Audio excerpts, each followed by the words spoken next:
Tetapi apa yang kotor yang keluar dari dalam hatimu, itulah yang haram. Enggak, mana ada haram di situ, be. Dasar penyesat. Jadi, Itu najis, tame. Tame dengan haram itu beda, Cak Kongkong. Jangan asal ngomong ente.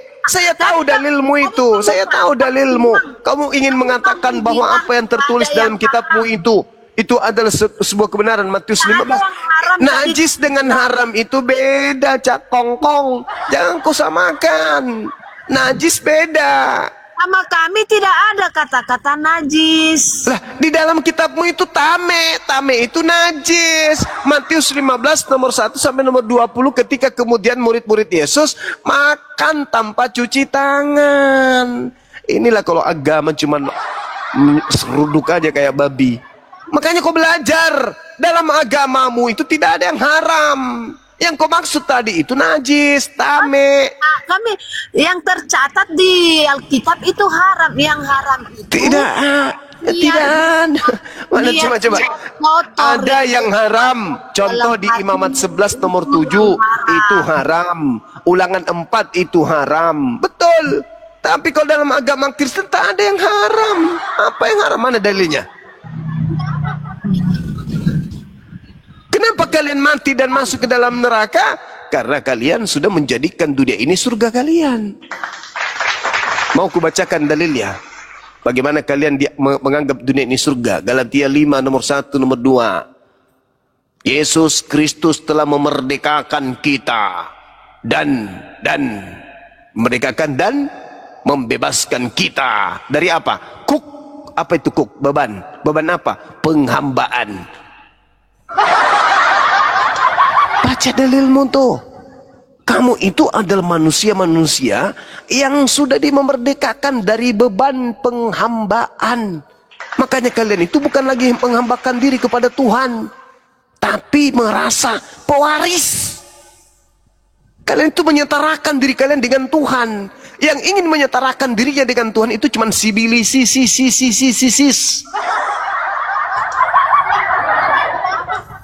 Itu.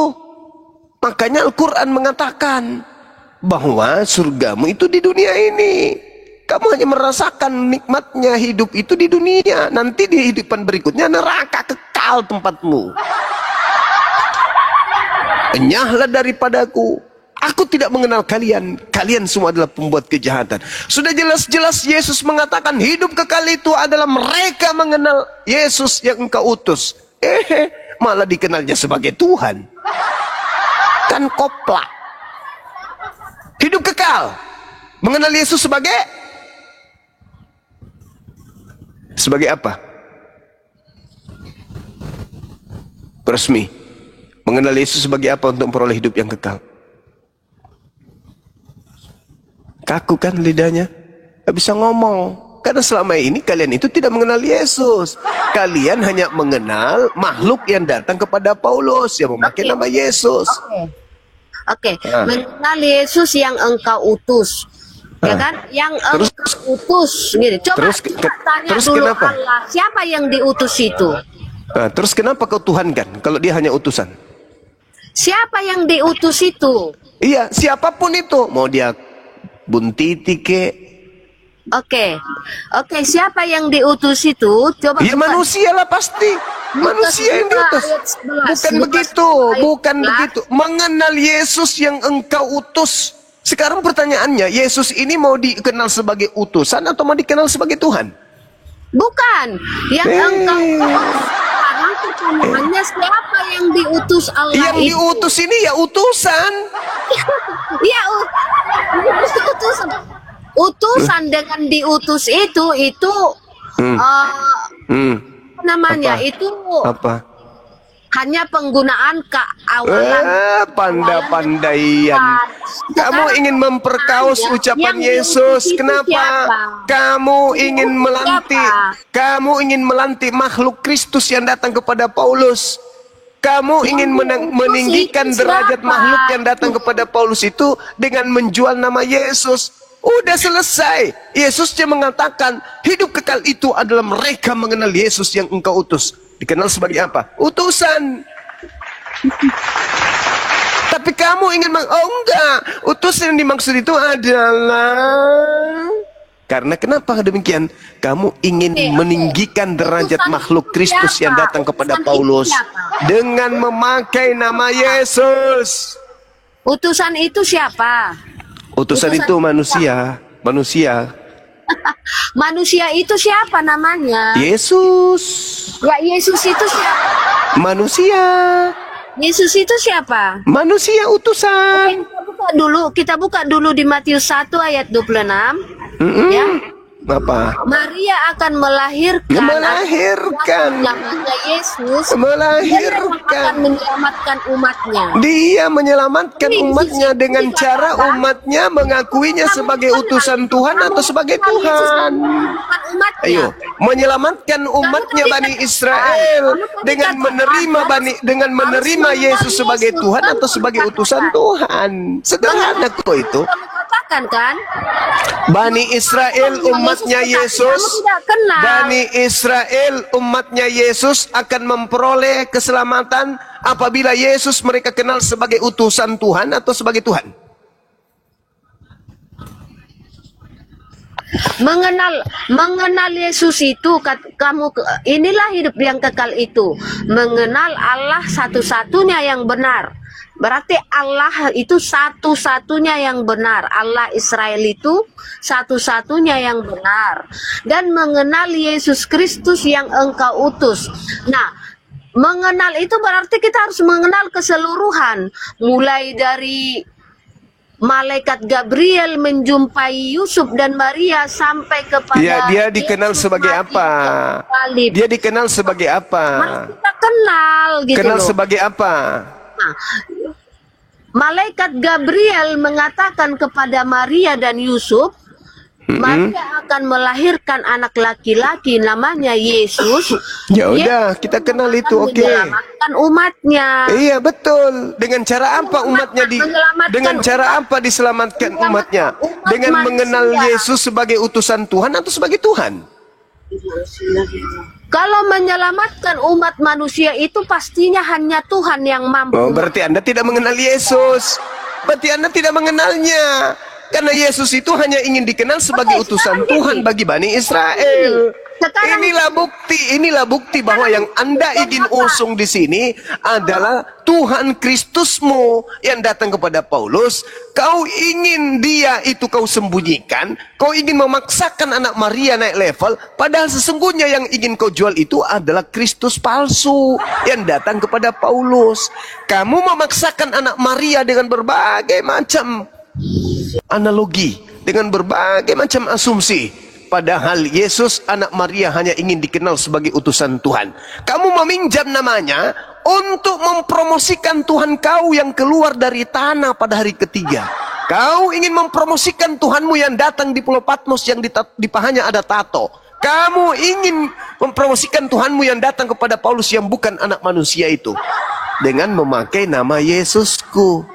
Nama Yesusku yang adalah nabi kepada Bani Israel, kau ambil namanya untuk kau jual sembahanmu yang keluar dari hari ketiga dari tanah itu, dari kubur. Jangan kau paksakan Yesus kami untuk menjadi Tuhanmu. Tuhanmu itu beda. Tuhanmu itu memang namanya juga Yesus Kristus, tapi dia bukan manusia. Jangan kau paksa-paksa. Kau harus mengenal Yesus itu. Kau baca di dalam kitab Matius ini. Kau harus mengenalnya bahwa dia itu adalah kampret. Ada kesaksianku yang lebih penting dari kesaksian Yohanes Pembaptis bahwa seluruh pekerjaan yang engkau berikan, yang aku kerjakan, pekerjaan itu yang bersaksi tentang aku bahwa Bapa lah yang telah mengutus aku. Pret. Kau mau memaksakan orang yang sudah bersaksi tentang keberadaannya? Aku bersaksi. Semua mujizat yang aku lakukan.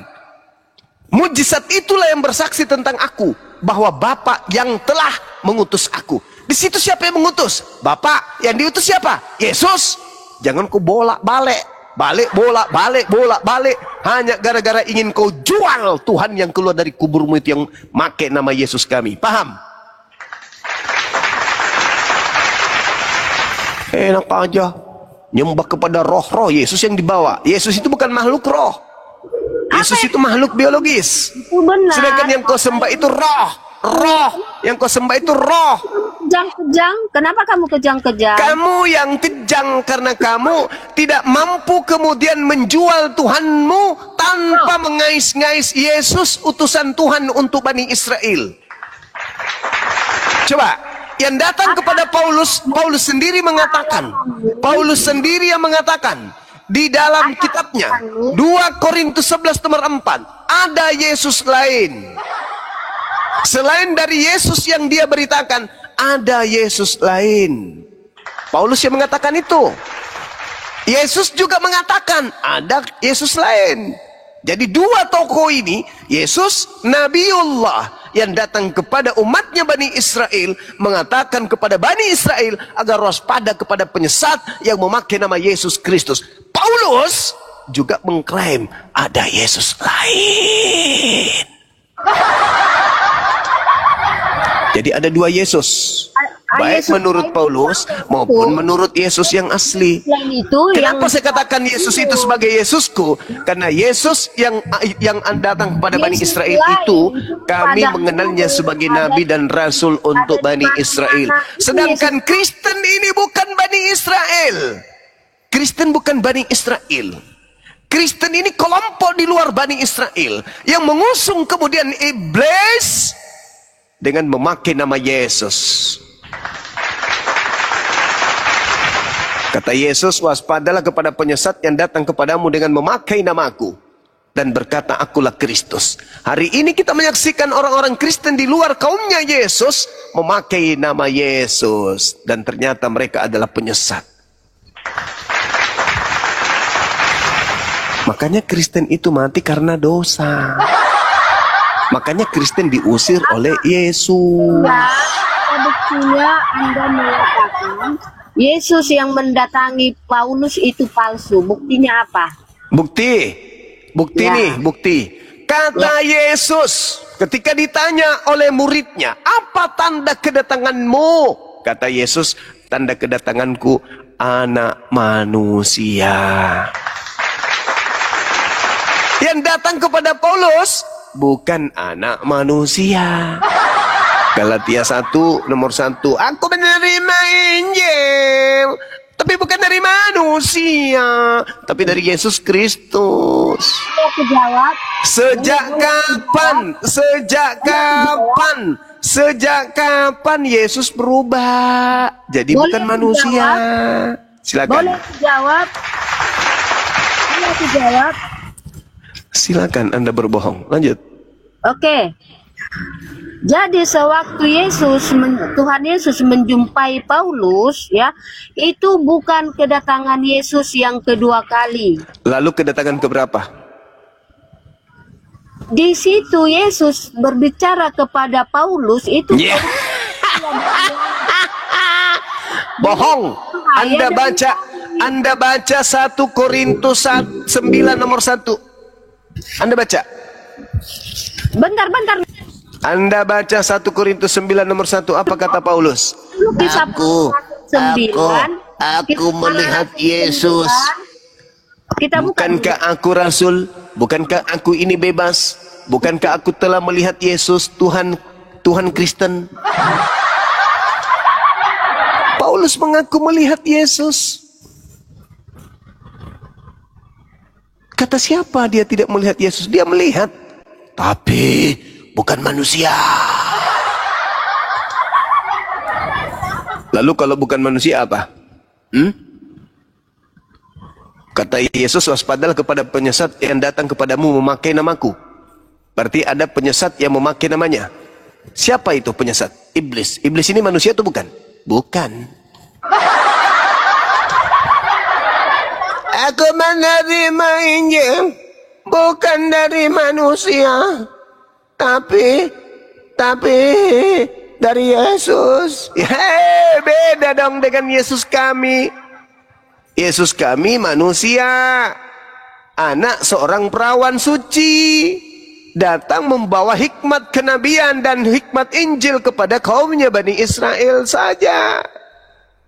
Sedangkan yang datang kepada Paulus itu, ya memang juga ngaku Yesus sih. Aku ini Yesus loh. Nah, tengok nih, ini ada tato di pahaku. Padahal orang-orang pada saat itu, orang Yahudi, bukan menulis di paha, menulis di papan, Inri. Raja orang Yahudi, ini di paha, beda dong.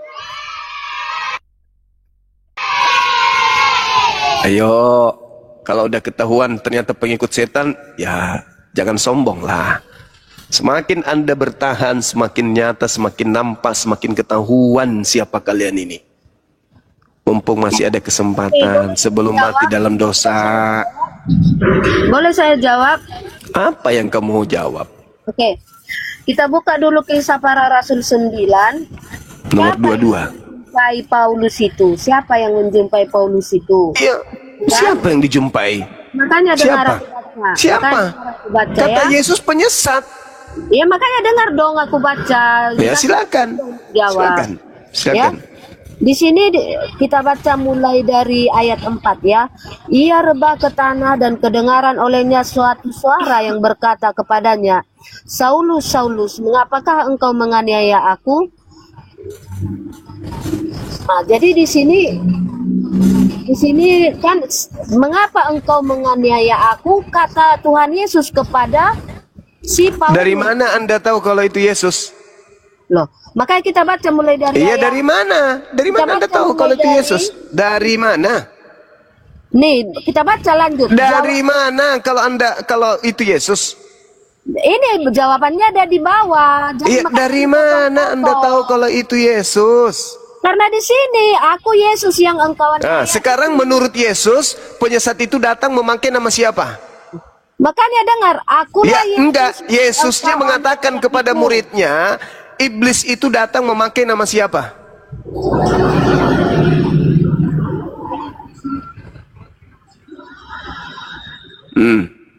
Ayo, waspadalah kepada penyesat. Jadi apabila ada orang berkata ada Kristus di padang gurun, jangan kau percaya. Ayo, makhluk yang datang kepada Paulus ini mengaku apa? Teliti kalau membaca di sini kan ada ditulis padang gurun. Ada ditulis padang gurun. Damsik. Perjalanannya ke Damsik. Ya, perjalanan ke Damsik itu padang gurun. Coba tunjukkan, buka dulu peta Damsik sekarang. Padang gurun nggak ada. Sekarang 2000 tahun yang lalu. Makanya baca yang benar.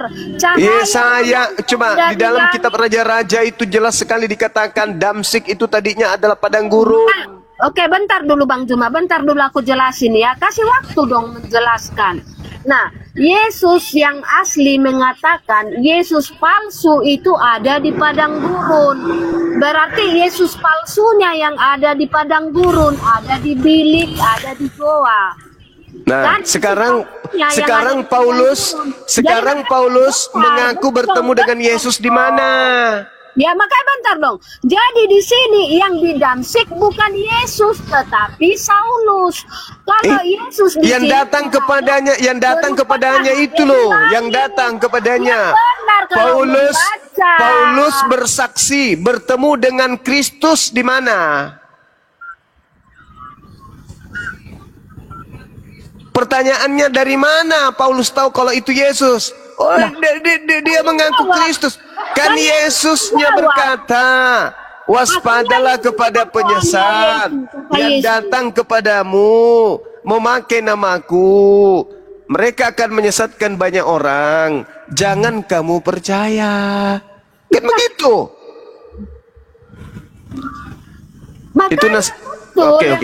Itu itu nasihat Yesus kepada orang Yahudi kan? Itu nasihat Yesus. Berada di padang gurun, bukan Saulus, bukan manusianya yang di padang gurun. Yesus palsu itu yang di padang gurun, di bilik, di goa. Sementara di sini Yesus itu berkata berupa cahaya dari langit. Berarti bukan Yesus palsu, ya. Tetapi kalau cerita tentang Paulus ini, Yesus itu sudah mati disalib, sudah bangkit dari kubur, dan dia sudah naik ke surga, sudah duduk di sebelah kanan Allah Bapa, baru dia menjumpai Paulus, makanya dia berupa cahaya dari langit. Karena dia sudah naik ke surga. Sudah, mulutmu selesai, itu, dia mulutmu menjadi bau, manusia. mulutmu bau, terlalu banyak kebohongan yang keluar dari mulutmu. Sekarang sekarang menurut Yesus, menurut Yesus yang datang setelah dia pergi, setelah dia terangkat ke langit siapa? Apa? Menurut Yesus dalam Yohanes 16, dia harus pergi sebab kalau dia tidak pergi, penolong lain itu tidak datang. Itu siapa yang datang setelah Yesus? Iya, penolong lain itulah yang turun ke Paulus. Nah, siapa itu penolong lain? Kudus, itu Roh Kudus. Roh Kudus atau Yesus? Roh kebenaran diutus. Yang datang itu Roh Kudus atau Yesus? Setelah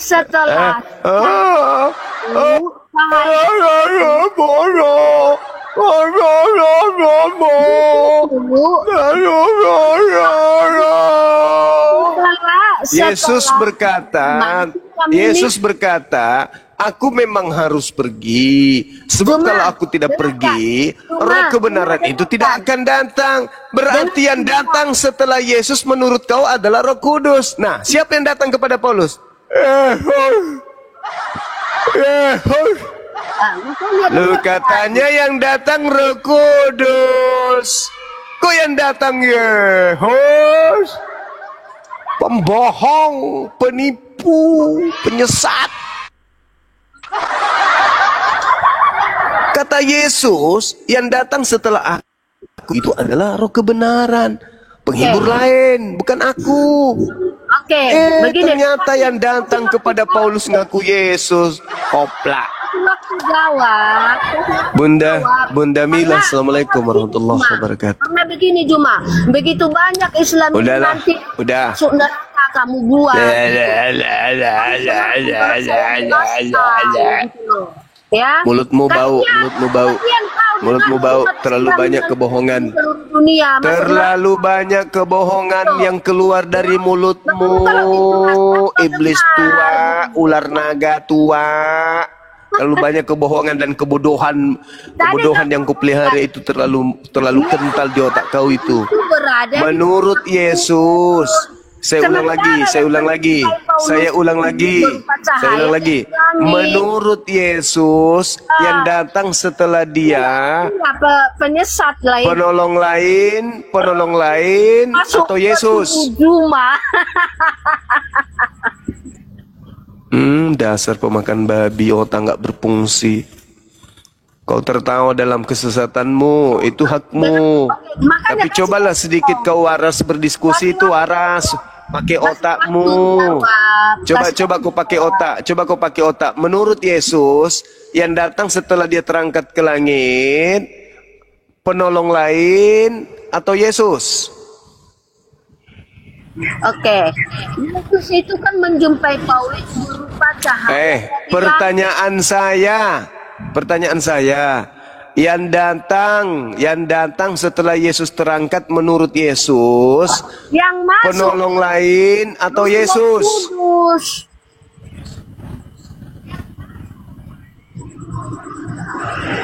Woi, jin setan tua yang datang mengajari Paulus itu yang datang setelah Yesus terangkat.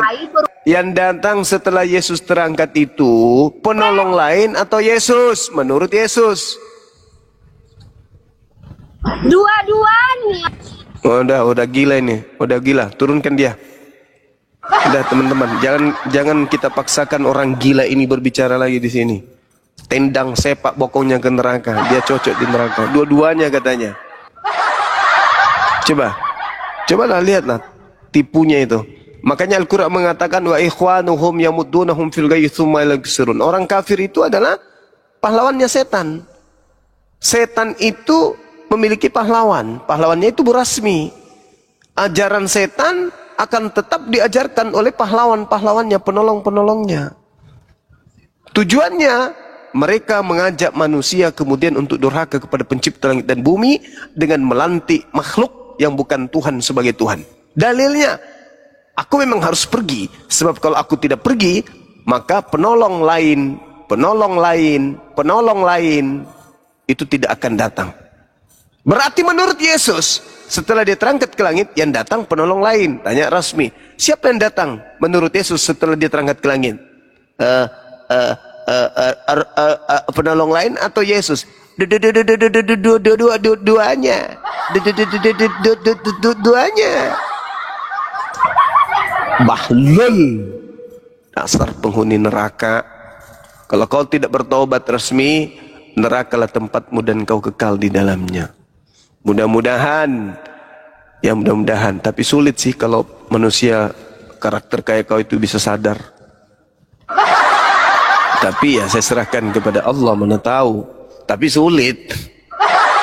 Saya tidak ridha kalau orang seperti kau itu bisa selamat, bisa dapat hidayah. Ya maksudku geli-geli aja gitu, nggak masuk di logikaku gitu loh. Penyesat kayak kau itu bisa dapat hidayah itu agak berat kurasa. Oke, silakan yang lain. Mungkin ada yang ingin disampaikan.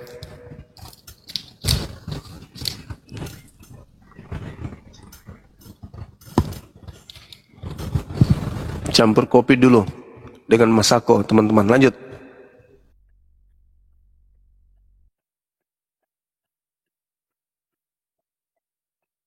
Assalamualaikum Bunda Mila.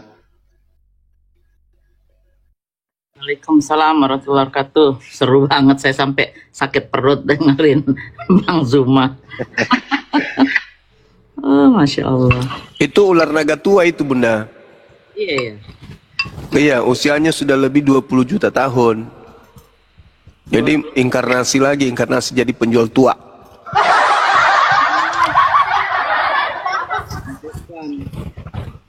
Iya kan? Iya. Kutu yang tumbuh di rambutnya itulah yang menjadi Fir'aun, menjadi Abu Jahal, menjadi Korun, Abraha, itulah.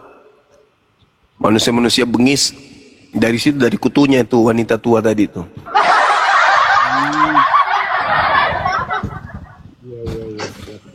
Nggak takut nabrak dalil, yang penting ngomong. Ular kobra.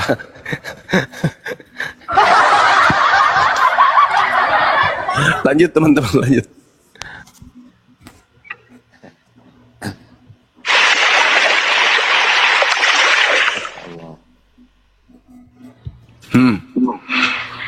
Itu ular apa itu? Ular tua, ular naga. Allahu Akbar, makasih Bunda, syukran. Ular kadut. Jangan ikan goreng, bahaya. Digoreng itu mah. Ikan goreng. Allahu Akbar.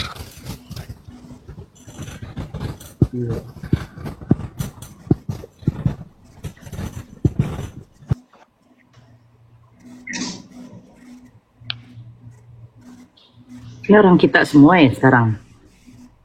Muslim semua. Nggak tahu, Iya, Bun.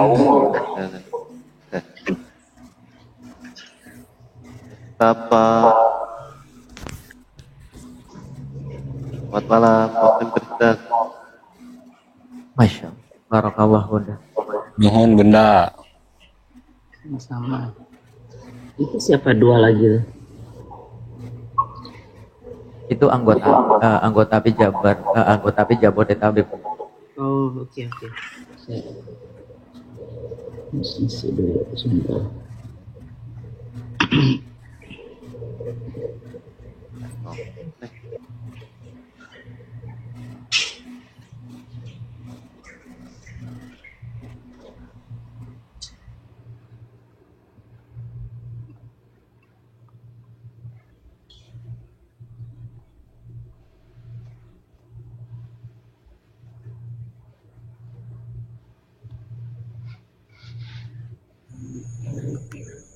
Syukron, Bun.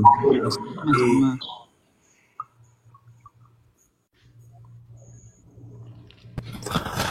Ayo, saudara OT naik.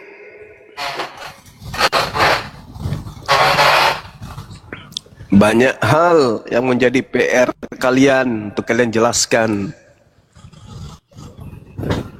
Termasuk kalian mati karena apa? Karena kasih atau karena dosa? Jadi kalau selama ini diajarin kami ajaran kasih loh, ya udah, kamu mati karena kasih atau kau mati karena dosa? Nah, itu PR buat kalian. Cari data-data di dalam kitab kalian, habis itu nanti cari Bang Suma ya. Di mana Bang Suma live, kau datang di situ. Bang Suma, aku ingin menjawab PR-mu yang kemarin. Apa itu? Kristen mati karena kasih atau Kristen mati karena dosa? Nah, udah, seru itu pasti. Apa tujuannya? Supaya kalian itu berpikir, menggunakan otak, menggunakan akal, ya, supaya jangan sia-sia hidup ini. Harus betul-betul sampai kepada puncak kebenaran dengan menggunakan data-data di kitab yang kita anggap masing-masing kitab kita. Gitu loh. Jadi itu PR.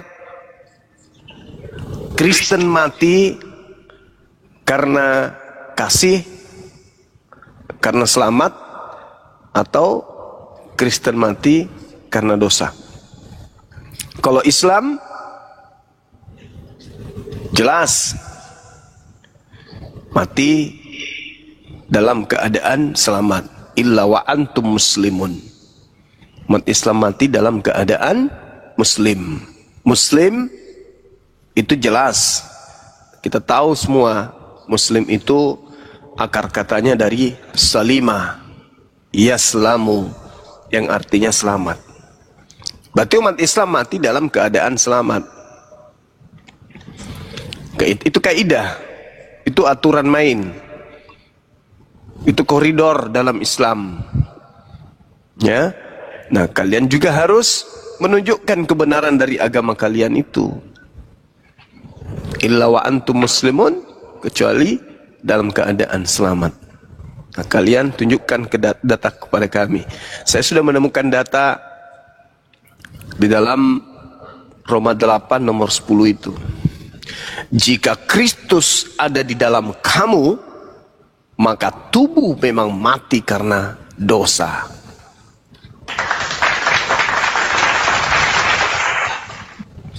Bantah dalil itu, oh, enggak Bang Suma. Ya, apa yang benar?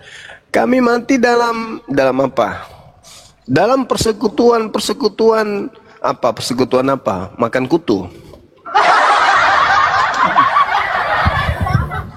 Ayo. Oh, kami mati dalam apa? Tuhanmu aja, sembahanmu mati dalam keadaan pikir. Tuhanmu aja mati dengan jalan menjadi kutuk.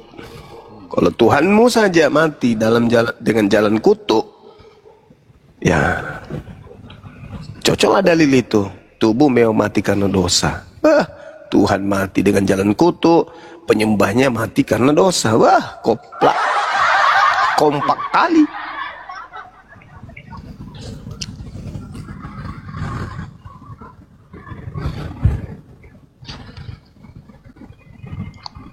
Kurasa mereka sudah pada istirahat ya teman-teman. Mereka mungkin sudah berpikir, ya juga ya. Ini PR yang dikasih Bang Suma kok berat kali ya. Tapi mau kayak mana? Itu tertulis dalam kitabnya. Tinggal dijawab aja dengan jujur. Bang Suma, kalau di dalam kitab kami toh, kami mati karena dosa. Tapi kenapa kami masih tetap di sini? Karena kami bebas makan apa saja. Nanti mati ya itu urusan nanti, kan kami masih hidup. Urusan mati nanti aja. Nah, koplak.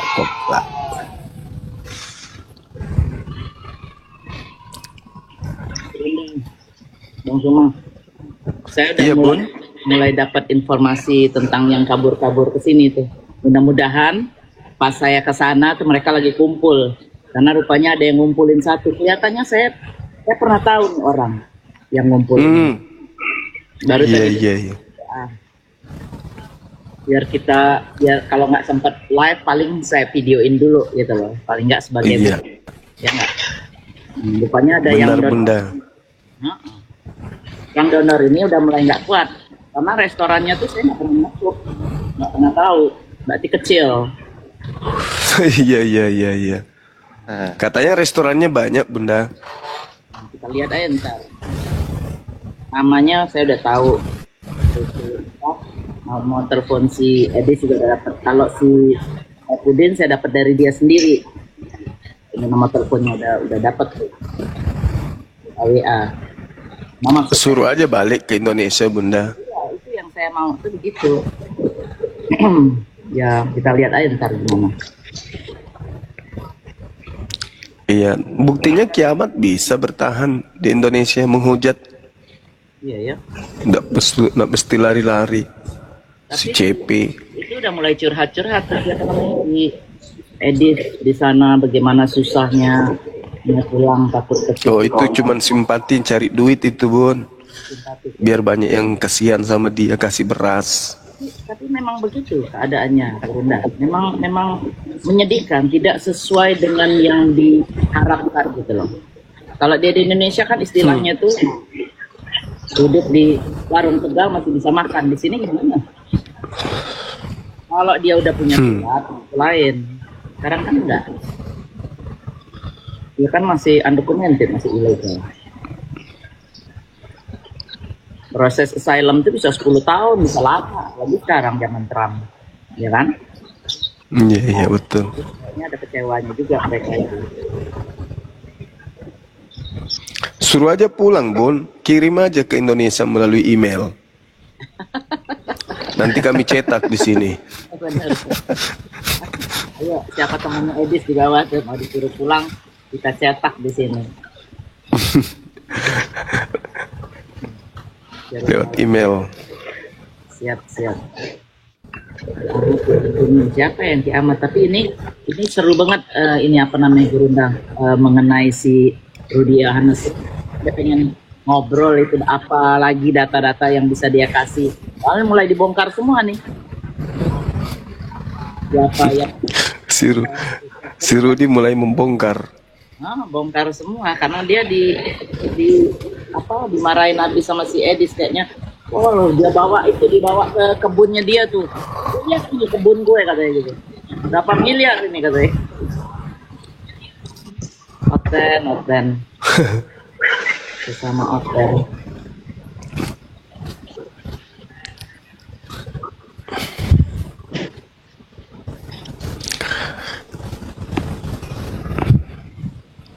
Oke, Bunda, di sini di tempatku udah hampir jam 4 subuh, Bun. Ya. Tutup aja kali ya kalau udah pada mau tutup. Iya, makasih ya, Bunda ya. Sehat terus, panjang umur, sukses Bunda, teman-teman semua dimanapun Bunda Mila ini kemudian live. Tolong di follow akun beliau karena ya beliau bagian daripada kita semua para apologet Islam yang mendukung kemudian para apologet dan juga membantu untuk mencari informasi-informasi tentang para penghujat. Beliau tidak minta duit, tidak minta kemudian materi dari kita, cuman minta di follow aja akunnya. Follow aja, tinggal disentuh, ketepak, jadilah kita berteman sama beliau. Gitu aja pun. Nggak mesti jual. Jual ketepak. Cuman di follow aja nya, di follow, habis itu berteman, ada informasi-informasi dari beliau, kita nggak dengar dari orang lain, langsung lihat lewat akunnya gitu loh. Silakan di follow teman-teman ya. Terima kasih Bang Zuma. Sama-sama Bunda. Gurunda juga Sehat terus. Keluarga Gurunda. Amin. Semuanya kita sehat. Netizen kita semuanya sehat. Baik yang ada di YouTube maupun yang ada di TikTok. Masya Allah, panjang umur semuanya. Teman-teman yang ada di Bandung, sampai jumpa besok, kita ketemu di Bandung ya. Di kegiatan yang ada di Bandung. Mudah-mudahan itu diperkirakan hadir ada berapa puluh orang, Dek? Nah tadi tuh waktu baru diumumin di Api Jabar Gurunda, katanya besok tuh sekarang, bukan besok, sekarang malam kita ngumpul dulu. Nah belum dihitung sama teman karena belum koordinasi lagi sama Kian Santang Gurunda, tapi pasti puluhan. Nah makanya tadi teman nanya ke Kian Santang, perlu ini enggak pengawalan khusus kayak gitu, nanti Japri aja deh katanya gitu. Ya udah gitu. Oh iyalah. Tapi pasti insya Allah ratusan lah Gurunda hadir kalau dari Jabar, dari Bandung ya, bukan dari Jabar. Oke. Mudah-mudahan berjalan lancar acaranya ya semua. Iya, Amin. Kita doain. Oke lah kalau begitu. Kita istirahat dulu teman-teman sekalian. Dari saya sekali lagi terima kasih banyak Bunda Mila dan juga teman-teman yang ada di TikTok dan juga di YouTube sudah mendukung kami dalam berapologet membela akidah umat Islam. Satu orang yang kita syahadatkan itu sama halnya kita mensyahadatkan ratusan orang karena keturunannya kemudian akan menjadi Islam. Satu orang yang kita biarkan murtad itu sama halnya kita membiarkan ratusan orang murtad. Nah, kita sudah mensyahadatkan, alhamdulillah banyak manusia yang sudah mendapatkan hidayah Islam. Ya, berkat kita, dan itu karena Allah. Karena tidak ada yang bisa memberikan hidayah selain daripada Allah. Itu berkat kemudian yang Allah berikan kepada kita. Sama-sama kita merasakan berkatnya dan semoga mendapatkan kemudian keselamatan dunia dan akhirat. Amin ya rabbal alamin. Terima kasih. Saya tutup subhanakallahumma bihamdi asyhadu an la ilaha illa anta astaghfiruka wa atubu ilaik. Salam tauhid, salam satu Tuhan. Jayalah Islam kita, jayalah Indonesia kita. Assalamualaikum warahmatullahi wabarakatuh.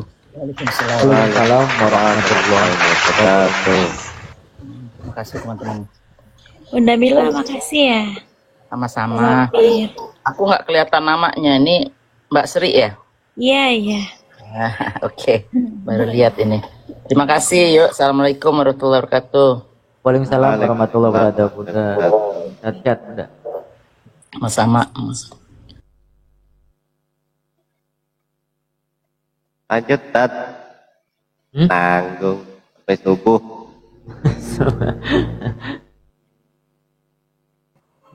Jai, dari jam. Dan Gimana, Kak Sri? Bukti. lanjut. Lanjut Bogor. Kalau ada otatnya mah langsung gaspil. Jai ke Bandung kan besok hari ini.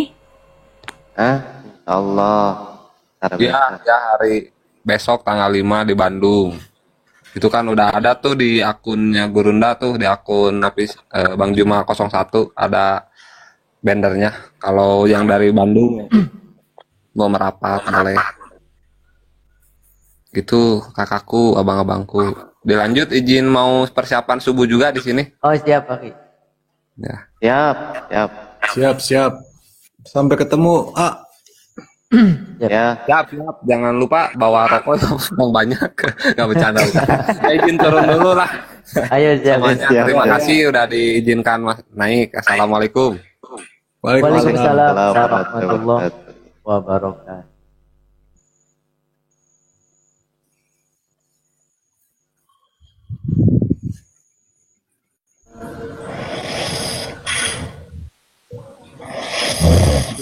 Baik.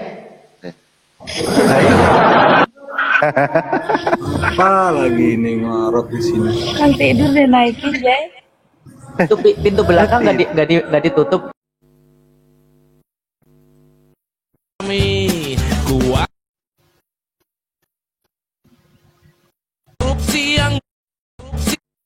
Dari Mancis mungkin ketiduran. Dari tadi itu sebenarnya naiknya. Masa? Oh mungkin kepencet kali. Kepencet atau pindahan dari Kepencet, Komalai. Ya itu sering terjadi ya.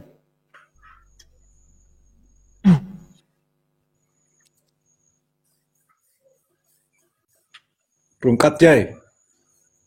Ah, nanggung lah. Oke, Jay. Subuh. Oh, Udah mau menunggu subuh. Ya udah lanjutlah. Iya, bentar lagi subuh.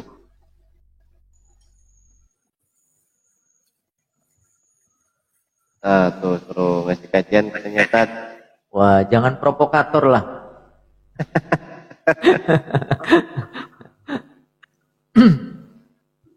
Jangan hanya bulan puasa, kultum, ya kan?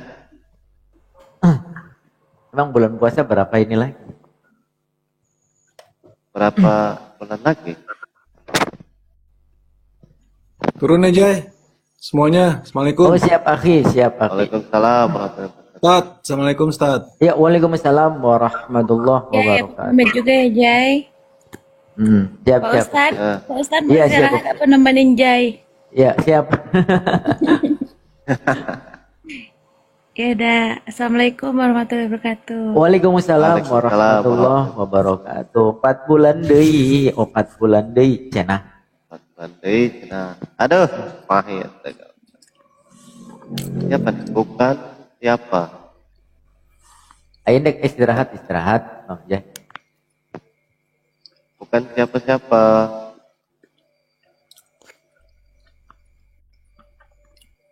Bukan siapa? Monitor.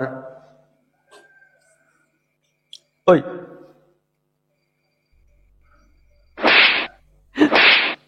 Oh, diam aja.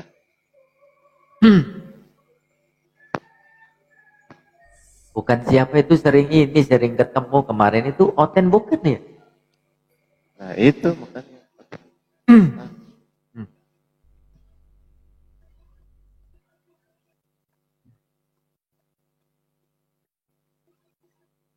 Itu Bunda Atik juga masih gentayangan aja Bunda Atik itu.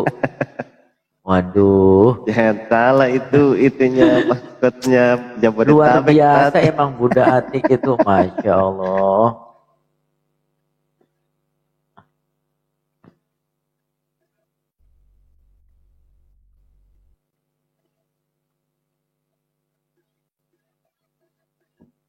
Ya Yuk, melek, mau pada ya naik melek. ya. Mau pada naik silakan dah.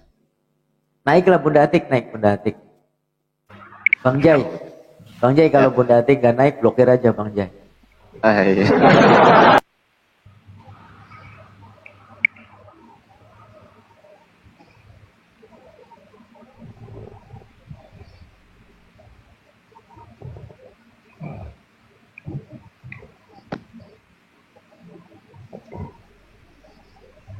Pria Lata atau PL.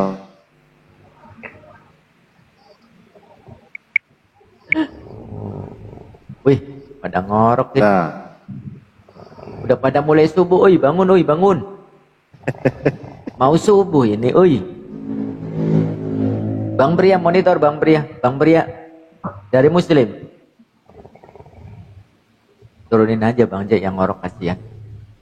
yang biasa yang mana yang orang? Yang PL Ini ya? Bang BL.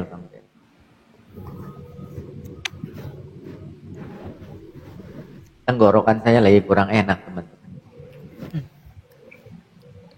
Assalamualaikum warahmatullahi wabarakatuh. Waalaikumsalam warahmatullahi Waalaikumsalam. wabarakatuh Bunda. Gara-gara Rasmi tadi jadi lanjut.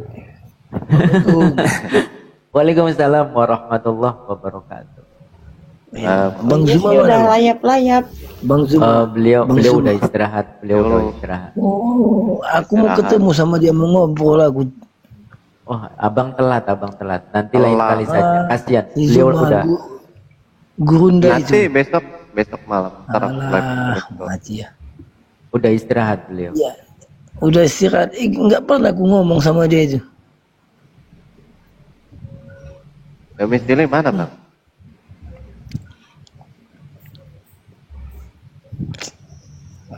Ini kan live dari jam 11. Gak ngantuk cuy. Juga gara-gara si Rasmi tadi. Kan gara-gara Rasmi kan.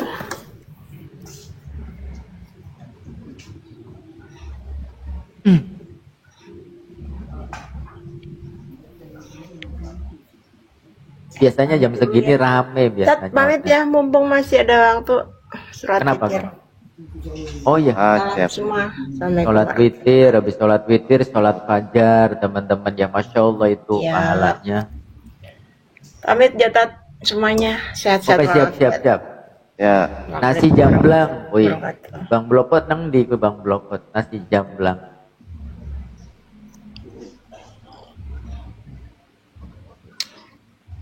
Karo jamblang parek lah. Ngerti kan tuku Muslim juga puntang. Mau Mana, mau Bang? naik aja nih buat muslim ngobrol. Kenapa Nabi Muhammad didoakan Allah tapi nggak bangkit? Ya namanya manusia yang nggak bangkit. Kalau yang bangkit itu namanya siluman. Kuntilanak kayak tadi ya. Iya, dari dulu, dari zaman dulu, dari anak kecil sampai orang tua, dari zamannya apa namanya, dari zaman Yahudi apa, orang yang bangkit dari kematian itu dedemit, genderuwo, zombie, perkayangan, siluman, dari dulu. Maka baginda Nabi Muhammad sallallahu alaihi wasallam, annama basyarum mithlukum. Baginda Nabi itu manusia biasa.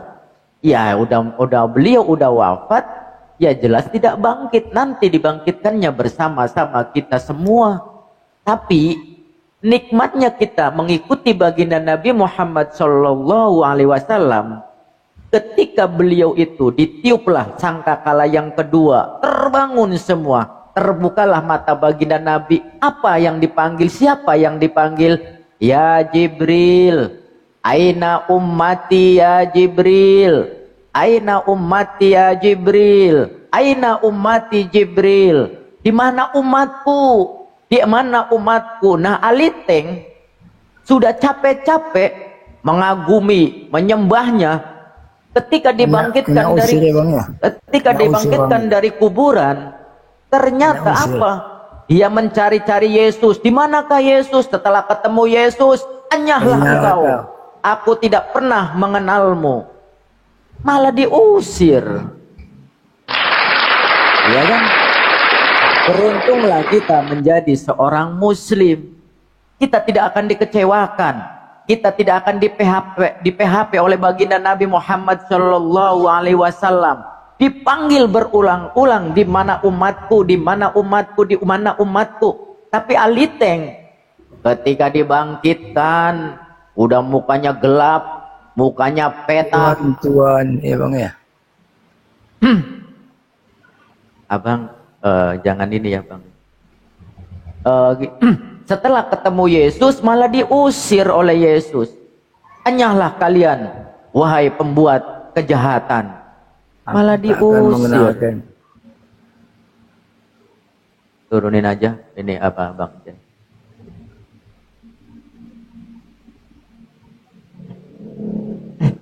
Ya, ya kan kena lagi kan? Kena kan yang menghujat. Itulah konsekuensi. Itu konsekuensi logis ketika menuhankan anak orang. Itulah konsekuensi logis ketika menuhankan Tuhan-Tuhanan. Itulah konsekuensi logis, kata Bang Juma apa? Tuhan yang doyan pentil.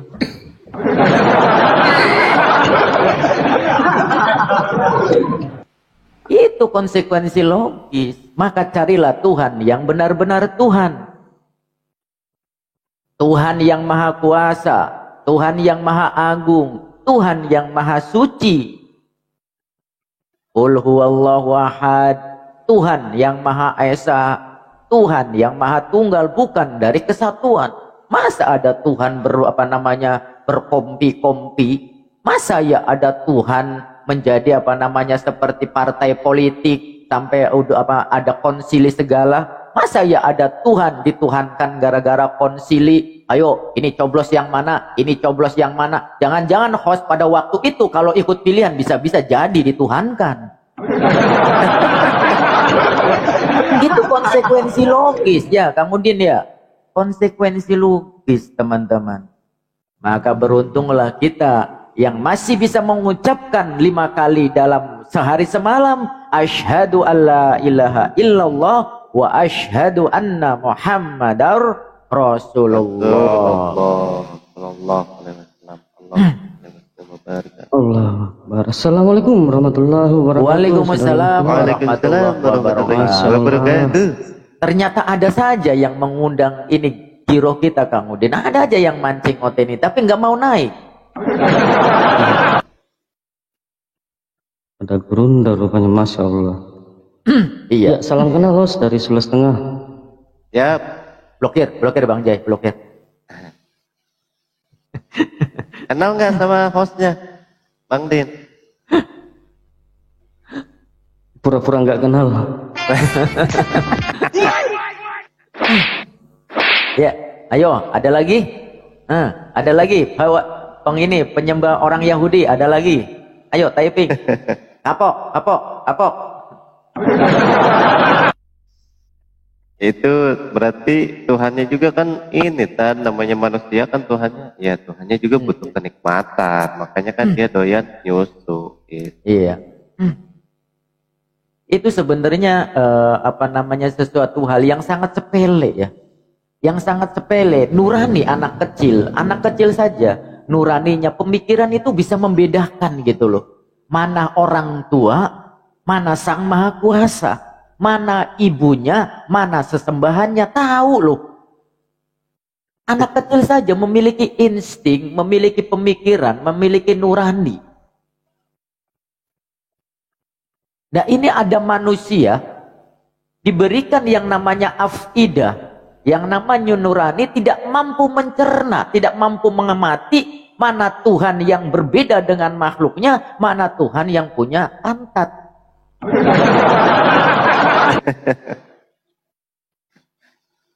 Masa ya ada Tuhan tempat boolnya gimana nih? Maka hukuman bagi orang yang kafir itu sangat luar biasa. Di dalam Al-Quranul Karim, orang kafir itu disebutkan sebanyak 525 kali, teman-teman. Orang kafir disebutkan di dalam Al-Quranul Karim disebutkan sebanyak 525 kali. Assalamualaikum warahmatullahi wabarakatuh. Waalaikumsalam warahmatullahi wabarakatuh. Assalamualaikum Ustaz. Assalamualaikum. Waalaikumsalam warahmatullahi wabarakatuh. Assalamualaikum Gurunda semuanya. Silakan lanjut. Saya menyimak aja Ustaz. Sudah mau pagi ini. Mulai. Ketua. Gak usah mampir lah, gak usah mampir kalau mau menyimak doang.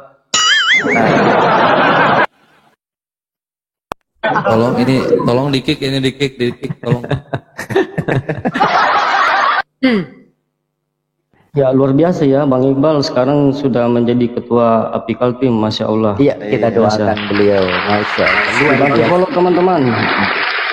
Dibantu follow teman-teman. Bagi teman-teman yang berdomisili di Kalimantan Timur, silakan di follow. Ya, di follow ya. Habis itu setelah beliau turun, blokir lagi ya. Assalamualaikum warahmatullahi wabarakatuh. Waalaikumsalam warahmatullahi wabarakatuh. Waalaikumsalam, Kecah. Ya Ustadz Mitfa, izin saya bertanya sesuai tema ini. Yesus itu tidak disalib. Wanipiro. Iya. Wow. Assalamualaikum Gurunda. Gurunda kemana ya? Gurunda udah istirahat beliau. Gurunda istirahat. Waktu sholat. Oh lagi sholat, iya benar. Iya, izin Ustadz Mitfa, tolong dijelaskan ini definisi salib sebenarnya ini. Iya. Salib sebenarnya ini dari bahasa Arab. Ini salib ini sebenarnya dari bahasa Arab. Maka seperti yang kita tahu, di dalam surat An-Nisa juga disebutkan itu tentang salib. Jadi salib itu dari solim, yang memang pada awalnya bahasa Arab itu tidak mempunyai huruf O. Tidak mempunyai huruf O, maka teman-teman. Maka ketika penyebutan dalam makhorijul huruf O itu bukan berarti O ya. Tetapi dia di antara A dan juga di antara I. Jadi salib. Assalamualaikum warah. Bukan ro. bukan so. Jadi salib.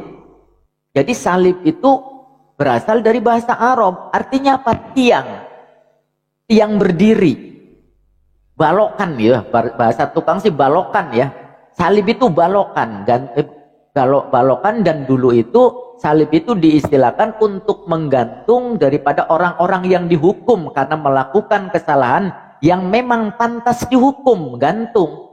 Jadi hukuman gantungnya itu adalah dengan salib. Jadi itu dari bahasa Arab. Nah lagi-lagi nih, Oten ini lagi-lagi Aliteng ini atau lembaga Al-Qibul Indonesia ini lagi-lagi mengkutil istilah dari Al-Quranul Karim. Assalamualaikum warahmatullahi wabarakatuh, Bang Kores. Waalaikumsalam warahmatullahi. Iya. Boleh karaoke Bal di sini Bal. Keren betul. Assalamualaikum Abang. Waalaikumsalam warahmatullahi wabarakatuh. Ya. Waalaikumsalam warahmatullahi. Assalamualaikum.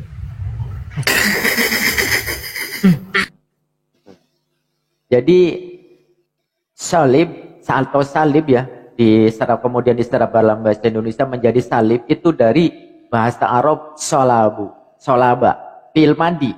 Fi'il madinya adalah solaba, ya suluban atau juga solban, bisa ya di dalam tasrifan itu. Maka di dalam surat An-Nisa jelas-jelas, surat An-Nisa ayat 57 itu, wa qaulihim inna qatalnal masiha Isa bin Maryam rasulullah wa ma qataluhu wa ma salabuhu. Salib. Nah salibnya itu dari isim fa'il, bahwa solibun, salib itu artinya orang yang digantung, orang yang dipajang, orang dia dipasang di balokan. Solib itu yang namanya isim fa'il. Apa itu isim fa'il? Yaitu subjek kalau di dalam gramatika bahasa Indonesia. Pelaku dari pekerjaan tersebut. Maka solib adalah orang yang menyalib. Kemudian apa? Maslub adalah orang yang disalib. Solib, orang yang menyalibkan. Itu. Jadi dari bahasa Arab ya, perlu dicatat ini teman-teman. Salib itu berasal dari bahasa Al-Quranul Karim, yang artinya balokan tiang berdiri untuk memberi hukuman terhadap orang yang memang pantas dihukum dengan kejahatannya tersebut. Ya, keren kan bahasa Arab? Itulah kenapa bahasa Arab menjadi penopang, menjadi rujukan. Hampir di seluruh negara itu menyerap bahasa daripada bahasa Arab. Keren Al-Quran itu. Bahkan Aid ada itu juga dari bahasa Arab. Nah itu salib ya. Itu Kang Din. Maha benar Allah dengan segala firman-Nya, Masya Allah. Artinya Ustadz, orang yang disalib ini orang yang melakukan kesalahan gitu ya? Betul. Yang disalib orang yang melakukan kesalahan. Nah ini aneh. Ada sekte yang hobi, yang gemar, yang euforia menyembah orang yang disalib. Itu kan lucu.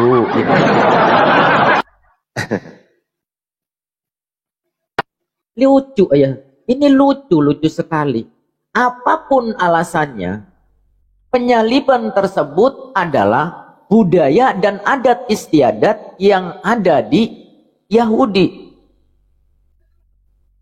Umat-umat terdahulu, dan tidak bisa dibantah itu adalah hukuman untuk orang-orang yang berdosa, berbuat jahat. Nah ini ada salah satu sekte ketuhanannya hasil daripada penyaliban. Ini kan kocak. Masih mau datang besok. Betul.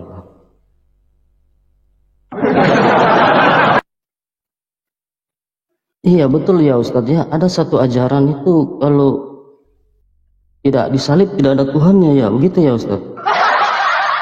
Betul. Assalamualaikum. Waalaikumsalam. Waalaikumsalam warahmatullahi wabarakatuh. Aduh, ini kayaknya melihat profilnya Bang Syaf ini dibalik HP-nya nih. Atau profilnya yang terbalik.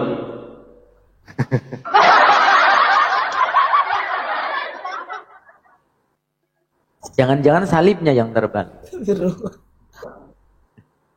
Ah iya, salibnya kan sekarang banyak yang kebalik. Mulai kaca mulai. Tanya apa bang? Bang W.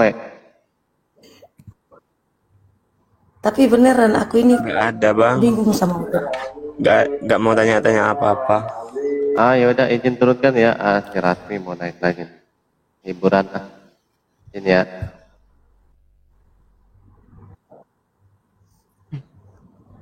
Ya silakan buat penyembah salib. Aduh. Penyembah ini ya, penyembah balokan aja ya. Waduh, Rasmi lah.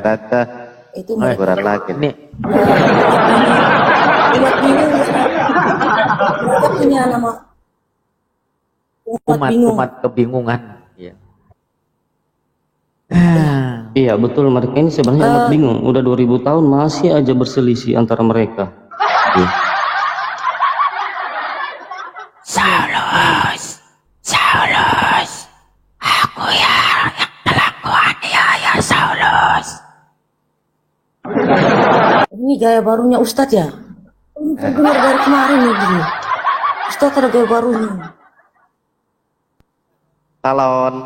Sekarang suka bisik-bisik Ustadz ini. Iya cinta. Ini ruang bisik-bisik atau ruang diskusi ini? Ruang diskusi Mbak.